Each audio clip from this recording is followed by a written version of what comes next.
Christian நேர்கள் அனைவரையும் ஆண்டவராகிய இயேசு கிறிஸ்து நாமத்தில் வாழ்த்துகிறோம். தமிழ்நாடே பரபரப்பா இருந்தது. எல்லாருக்குமே தெரியும். எலெக்ஷன் ரிசல்ட் மே 4ஆம் தேதி வெளியானது. யார் வெற்றி பெற்றார்கள், அதற்கான விவரங்கள் எல்லாமே நீங்க பார்த்திருப்பீங்க.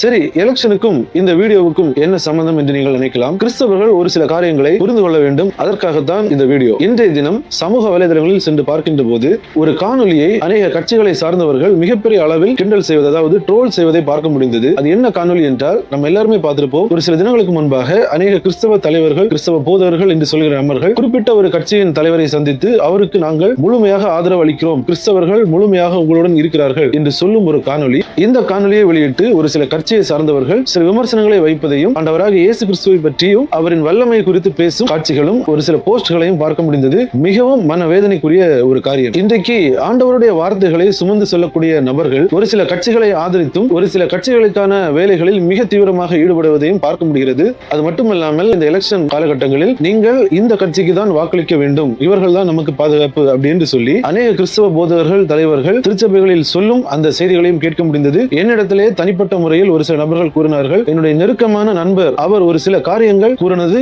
ரொம்பவும் மனதிற்கு வேதனையாக இருந்தது. ஒரு பலிபீடத்தில் தேவனுடைய சமூகத்தில் நின்று தேவனுடைய வார்த்தைகளை போதிப்பதை விட்டுவிட்டு குறிப்பிட்ட ஒரு கட்சிகளை ஆதரித்தும் அவர்களுக்கு ஆதரவாக தேவாலயத்தின் மேடையை பிரச்சார மேடையாக மாற்றுவதை பார்க்கும்போது இது மிகவும் வேதனைக்குரிய ஒரு காரியம். இன்றைக்கு இந்த எலெக்ஷன் ரிசல்ட் அதை நம்ம பார்க்கும்போது அதில் மிகப்பெரிய மாற்றங்களை பார்க்க முடிகிறது. இந்த காணொலிகள், இந்த செய்திகள், இவைகளை வைத்துக் கொண்டு அநேக நபர்கள் கிறிஸ்தவத்தை கிண்டல் செய்யும் செய்திகளை பார்க்கும்போது அதுவும் மிகவும் மனவேதனையை தருகிறது. இதில் ஒரு மிக முக்கியமான காரியத்தை கிறிஸ்தவர்கள் புரிந்து கொள்ள வேண்டும். கிறிஸ்தவர்களுக்கு கிறிஸ்துதான் பாதுகாப்பு.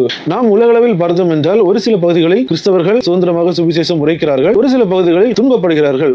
அவர்களுக்கு என்னென்ன பாதையை தேவன் நியமித்தாரோ அந்தந்த பாதையில் அவர்கள் செல்கிறார்கள். நம்முடைய இந்தியாவின் வட மாநிலத்தில் நீங்கள் பார்த்தால் கூட அநேக பகுதிகளில் கிறிஸ்தவர்கள் தாக்கப்படுகிறார்கள். இதெல்லாம் தேவனுக்கு தெரியுமா, தெரியாதா? தெரியும். உபத்திரவத்தின் பாதையில் தான் கிறிஸ்தவம் வளரும். நீங்கள் வரலாற்றை புரட்டி பார்த்தால் எந்தெந்த காலகட்டங்களில் கிறிஸ்தவர்கள் ஒடுக்கப்பட்டார்களோ அதன் பின்பாக கிறிஸ்தவம் உலக அளவில் மிக வேகமாக வளர்ந்துள்ளது. ஒரு குறிப்பிட்ட கட்சியோ இயக்கமோ ஒரு அமைப்போ கிறிஸ்தவர்களை பாதுகாக்க முடியாது. தேவன் ஒருவர் மட்டுமே கிறிஸ்தவர்களை பாதுகாக்க முடியும். இன்றைக்கு கிறிஸ்தவ தலைவர்கள் அரசியல் கட்சிகளை ஆதரித்த அந்த விளைவு தற்போது முடிவுகள் மாறி வந்துள்ளது. அது மட்டுமல்லாமல் இவர்கள் ஆதரித்த அந்த காணொலிகளை வைத்து மற்ற நபர்கள் அதனை கிண்டல் செய்யும் அளவிற்கு தற்போது கிறிஸ்தவத்தை கொண்டு வந்து நிறுத்தியுள்ளார்கள். இது மிகவும் ஒரு வேதனைக்குரிய காரியம். கிறிஸ்தவத்திற்கு கிறிஸ்துதான் பாதுகாப்பு. கிறிஸ்து நம்மோடு இருக்கிறார். யார் ஆட்சிக்கு வந்தாலும் சரி, யார் வரவில்லை என்றாலும் சரி, கிறிஸ்தவர்களை தேவன் பாதுகாத்துக் கொள்வார். ஒருவேளை சில ஆட்சிகளில் கிறிஸ்தவர்களுக்கு உபத்திரம் வந்ததென்றால் அதுவும் நன்மைக்காகத்தான். கிறிஸ்துவ நிமித்தம் பாடுபடுவது அது நன்மைக்கே. அதில் எந்த விதமான மாற்று கருத்தும் இல்லை. ஆகவே இந்த ஒரு காரியத்தை கிறிஸ்தவர்களுக்கு புரிய வைக்கும்படியாகத்தான் இந்த காணொலியை தவிர யாரையும் குற்றப்படுத்துவதற்காகவோ அல்ல. இனிமேலும் இந்த தவறை வருங்காலங்களில் கிறிஸ்தவர்கள் செய்யாமல் இருப்பது நல்லது. இந்த சேனலை